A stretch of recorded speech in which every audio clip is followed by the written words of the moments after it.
Hey folks, Doug Blake with Body Design University, and in today's video, I'm going to go over an area in chapter 9 for you. It's called the Muscular Training Variables, and there's 5 of them. And just before I go into it, keep in mind, just as a beginning component to your studying, make sure you've got a sheet of paper, blank sheet of paper. I like to use colored markers, things like that, so I can draw and use different quote fonts, so I can draw bigger letters instead of just writing with a pen, which is fine. But read, write, recite. I always say that one of the best ways to actually memorize and learn this information is to look at the material. I'm going to pull up the digital copy, but if you got your hardcover textbook, use that as well. Read the material, rewrite it, say it out loud is also helpful. And then you just do that over and over, and you will memorize the material. So that's what I wanted to do kind of with you today. There's a lot in chapter 9. You know this if you've been in that chapter or you've gone past and you want to come back and kind of rehash the material. This is just one area inside there. And just keep in mind what ACE is doing for you. They've given you, now again, I say sort of subheadings. You see it's in red. The idea is that, let me go ahead and circle that for you. These subheadings would be part of a study strategy that I would have already had in place. So I would have already gone through the chapter, and anytime I see any of these subheadings, these titles like Muscular Training Principles, let me go over here. I'll just shoot forward again. Boom, there you go. I went past it.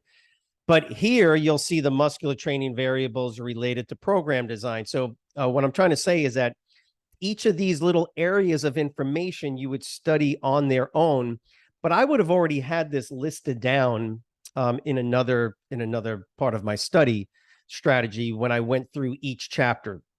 So generally, I would go through the entire book, depending on how much time you have. I'd go through the entire book, do a perusal, and then once I get to the actual chapters, I do another quick run through, quick read through, and then I might just go ahead and on a sheet of paper, when I'm in the chapter, I'll just write these subheadings down. It just kind of, it's almost like a warm up before training, gets my brain kind of aware of what I'm going to be looking at. And I would have written them down. And now when I get into the specific of studying, which is the read, write, recite method with drawing pictures, things like that, these would be where I'm honing in now on this specific material. So let me get back here to the muscular training and principles. And like I said, there's 5 of them. There is progression. Okay, again, I would be writing this down. So muscular training principles, number 1, progression, write it down. I would make it a heading on my sheet of paper. Then we have what's known as specificity is the second one. For instance, I can write it next to it because I'm going to write down some characteristics of each of these 5. The next one is overload. You see how they kind of make it easy for you. And if you've ever read through textbooks to any great extent, the editor and the writers, they're trying to, condense the information, and this is going to be a focus. So now I put overload would be number 3. The 4th one is reversibility. 5th one is what's known as diminishing returns. So again, I'm going to write those down, and then I'm going to now go back. And this is how literally I would be studying this material. You know what? Let me just go ahead and do this for you. Bam. There you go. So starting on page 369, ACE is going to talk to you about these 5 basic muscular training principles, helping you to try to understand the way that you can include these concepts into your program design, which they talk about kind of throughout the textbook, but they'll focus a little bit more as you get through the rest of this chapter. What is progression? For the most part, there's 2 types of progression that ACE is going to go over with you. The first one is what's known as, and you can see they have it here, progressive repetitions. Write that down. So there's 2. First one is progressive repetitions. And what is the definition of progressive repetitions? Really pretty straightforward.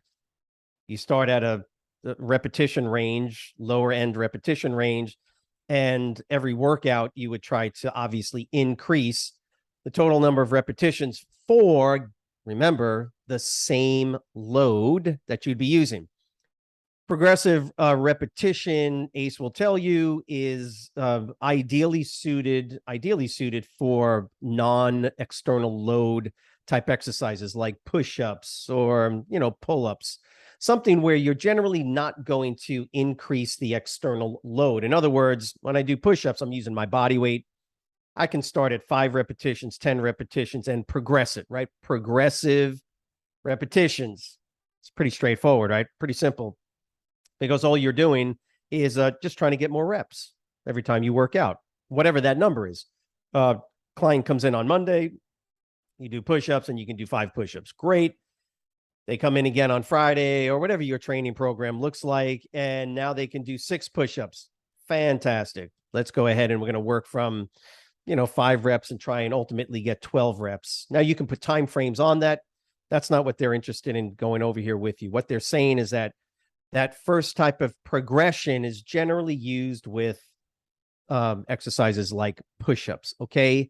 Non-externally loaded resistance type of scenario exercises.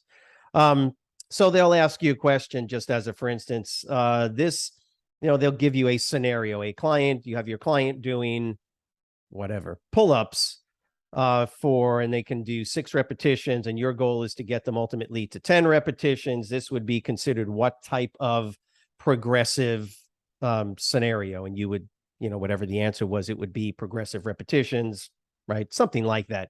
The second part of progression is what's known as the double progression training protocol. This is now, again, they're going to give you a brief explanation, which is just to say that when you're doing an exercise with external loads, i.e. pretty much every other exercise you ever do, right, from dumbbell curls to lateral raises to rows, it doesn't matter, leg extensions, squats with weights. Now with the double progressive protocol, all you're doing is adding the second variable, which is resistance. ACE will tell you 5% increases once you reach the top end range of your repetition range. So then they give you some examples right in here. The idea is that if you're doing any type of exercise and you're trying to increase strength, obviously you need to increase the load. Just doing more and more repetitions, especially past 12, 15, 20 repetitions, you're not doing a whole lot for this strength component of muscular development. It's more muscle endurance, which is good, but they're focusing on muscle strength in this case. So double progression simply means that pick a rep range, whatever, 8 to 12 is a good one, 10 to 15, whatever, 12 to 20, whatever that number range is. You generally start out at the low end. This is a classic bodybuilding scenario that we've been doing for, 100 years. You start out at 8 reps and you do whatever you can do, whatever weight you're using for 8 repetitions. Boom. Now your goal, you're going to ultimately get to 12 repetitions with the same weight. Once a client is able to progress through to the number of repetitions with that resistance, you do the same. You back it off back to 8 repetitions, and then you would increase the resistance by 5%. Classic example to make the math easy, 100-pound, just say 100-pound bench press. Monday, you're able to do 10 reps. It takes you maybe a month, 6 weeks, 2 months with this particular client to get ultimately 12 reps, whatever. Now they can do 12 reps with 100 pounds. That's great. Well, you don't need to do 13, 14, 15 reps. So now the double progressive protocol says, let's drop the repetitions. Next time you come in, we're going to go back down to 8 reps, but we're going to use 105 pounds, right? 5% of 100 is 5. Now you're at 105 pounds. They can probably only do 8 repetitions, something like that. And that is your double progressive training protocol. Again, pretty straightforward. Once it's explained to the client, it starts to make sense, because now the goal is to increase the resistance by 5% every time you hit that upper end of the repetition range. Once again, the real world, don't do repetition ranges from 8 to 20. It's not necessary. Anything above, generally, the general understanding is anything above 12, 15 reps. Now you're really in on muscle endurance, and the goal here is muscular strength, just just from what Ace is going over with you. Next one is specificity. Pretty straightforward concept. The idea, what Ace is doing is they're just telling you that has many applications for achieving desired muscular, muscular gain, strength, whatever the gain, the desired outcome is. Most obvious aspect of training specificity is to exercise the appropriate muscles. Let me help you out here. Real simple with this. If you're trying to accomplish something in sports, athletics, ultimately the type of training you're doing should match the outcome. If you are a marathon runner, okay, what is your goal? To be stronger? To have more hypertrophy? No. You want to be consistently faster over 26 miles, but just muscle endurance. So when I'm training, I'm training clients that are long distance runners, and we're doing leg exercises. I'm not doing triples and 5 reps and 8 reps. No, we're doing way more extended repetition ranges, 20 and even higher, to help those muscles develop and increase the enzymes necessary and the aerobic capacity in the muscle. Get it? So specificity of training is going to lead ultimately to the desired outcomes. If I am a power lifter, I'm going to be much more specific in the way I train, i.e., I'm going to be focused on strength. So therefore, lower repetitions, longer rest periods. That's all specificity is telling you.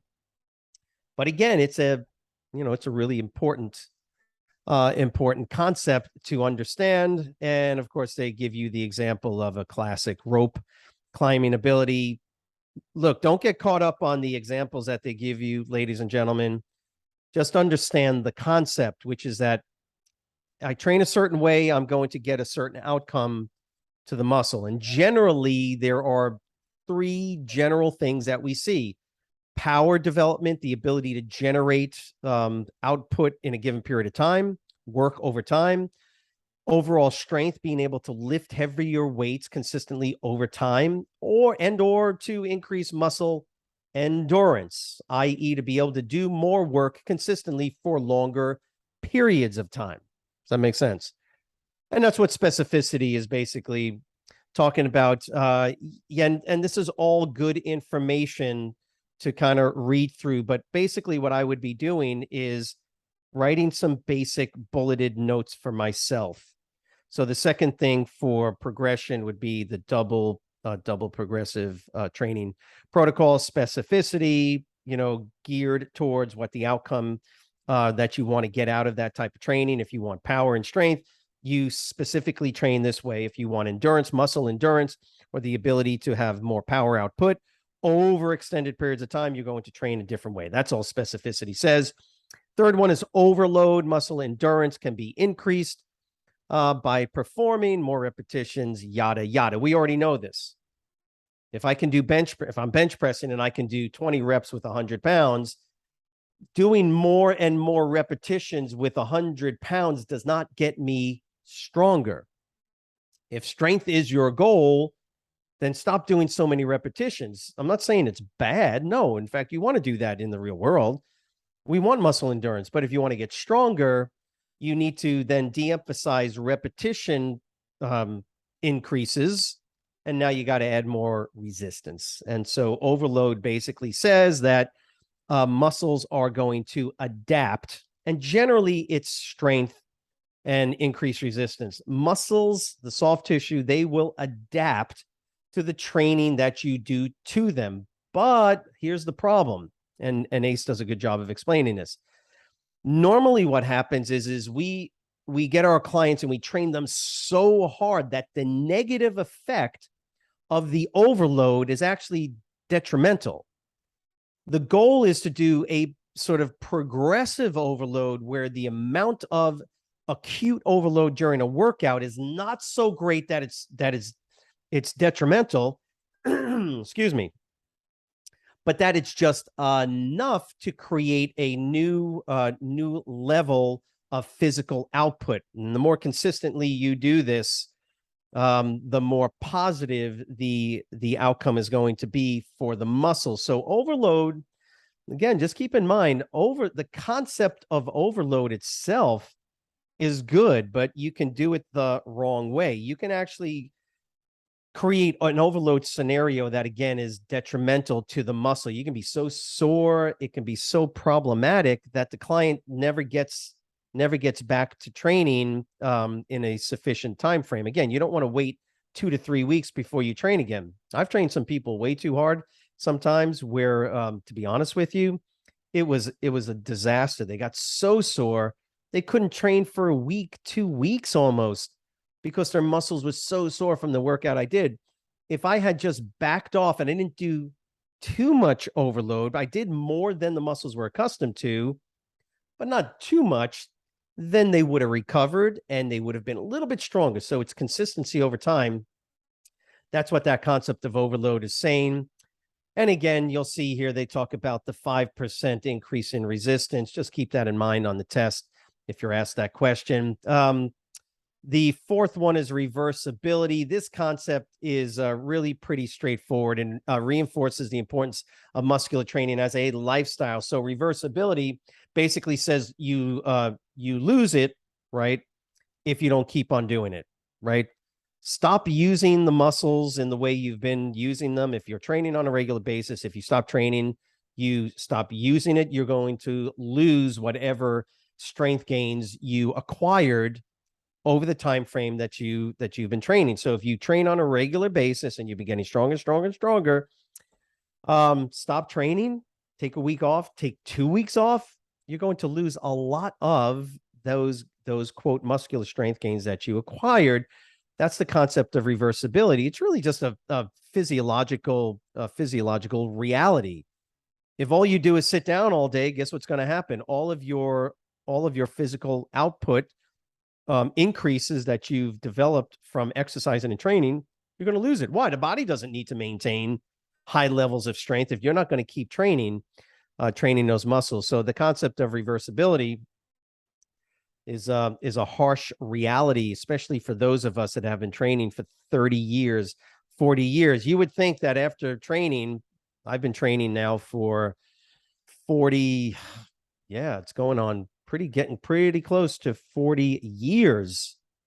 But you want to know what? If I stop training, that son of a gun, that reality, reversibility, if I stop training now within 2 weeks, I'm going to lose most of what I've gained. Yeah, it only takes 2 to 3 weeks to really go back down to,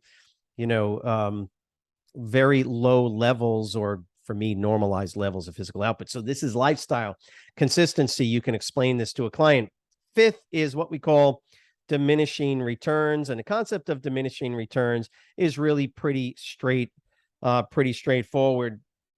If you're making consistent gains in both muscle endurance or muscle strength, here, let me do this. I'll draw you a little chart. So if you're making consistent gains over time, right, you're getting stronger and stronger. Think about this as strength gains over time, okay? Or muscle endurance gains, whatever variable you're looking at, you'll notice that it is it's linear. And technically, if you keep doing the same thing, you keep doing your training, you should continue to make, and I'm going to draw a dotted line for you, you should continue to make gains, correct? If you think about it, you should be able to continue to add five. Well, that doesn't happen. You know that as well as I do. Diminishing returns is when you stop making the same type of gains, but your gains start to wean off a little bit. So instead of being able to increase by 5% or whatever the number is on your bench press, you're going to pretty much hit a wall, so to speak, and your gains are going to be less. There'll still be gains. Listen to what I'm saying. They will still be an increase in strength, but it's not going to be as high of an increase.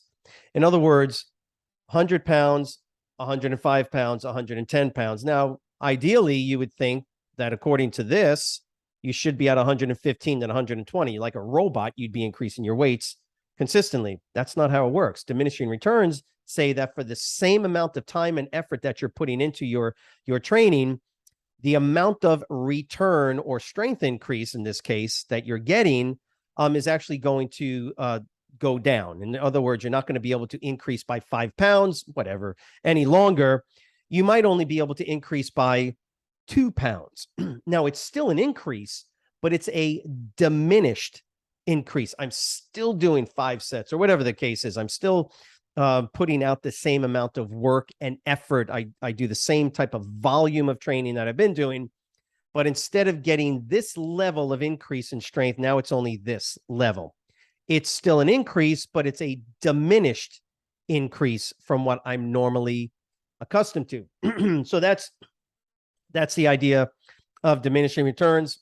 What ACE will tell you generally correctly is that if you were to change up something, change up one variable. If you're doing flat bench presses, do incline bench presses. If you're doing, I don't know, shoulder dumbbell presses, try using a barbell. Do something different, because ultimately your genetic propensity to get stronger and stronger is going to sort of reach a limit. What we do know is that with the average client, there's a lot of potential increase. Genetically, it takes a long time for average individuals to reach their, quote, genetic potential. Sometimes what you need to do is kind of, shake up the neuromuscular system by changing positions, increasing the amount of time you spend on a particular repetition, increase or make changes to the intensity variables, i.e. the rest time, speed of contraction, things like that will normally, if done correctly, and all the other parameters are in place, they're sleeping well, they're eating well, that should help an individual move through what we would call, a plateau. Then you can possibly get them back to, for instance, the flat bench press, and perhaps continue on that same progression. Just keep in mind ultimately, and that's why this concept of diminishing returns is it's kind of a harsh reality, folks. Not that everybody wants to get stronger all the time and continue getting stronger over year after year. That's just not going to happen, okay, because of the genetic limitations that individuals have. But diminishing returns is kind of one of those 5. It's kind of a harsh reality. Well, let me say this. I'll put reversibility and diminishing returns. Reversibility really stinks, because what it tells you is you need to be consistent, which means you need to tell your clients and get your clients to be consistent. Consistency is the key. So I hope going through those 5 different variables is helpful. As always, if you have any questions, we are here to help and assist you. Each week, we try to bring some area of the ACE textbook and kind of dive into it a little bit more. But if you have a specific area that you want me to go over, then just let us know in the comment section below. We're more than happy to assist you. Remember, if you are trying to pass your ACE exam, and this is your first time doing it, you've got to get deep into the studying component of this. You've got to put the time in. You've got to put the work in. It's not an easy exam. I hope that going through chapter 9 here on those 5 different variables was helpful. As always, it's a pleasure to come and help you with this. We'll see you next week. Remember also to subscribe on our YouTube channel and share the link as well. Thanks, and have a great weekend. Bye.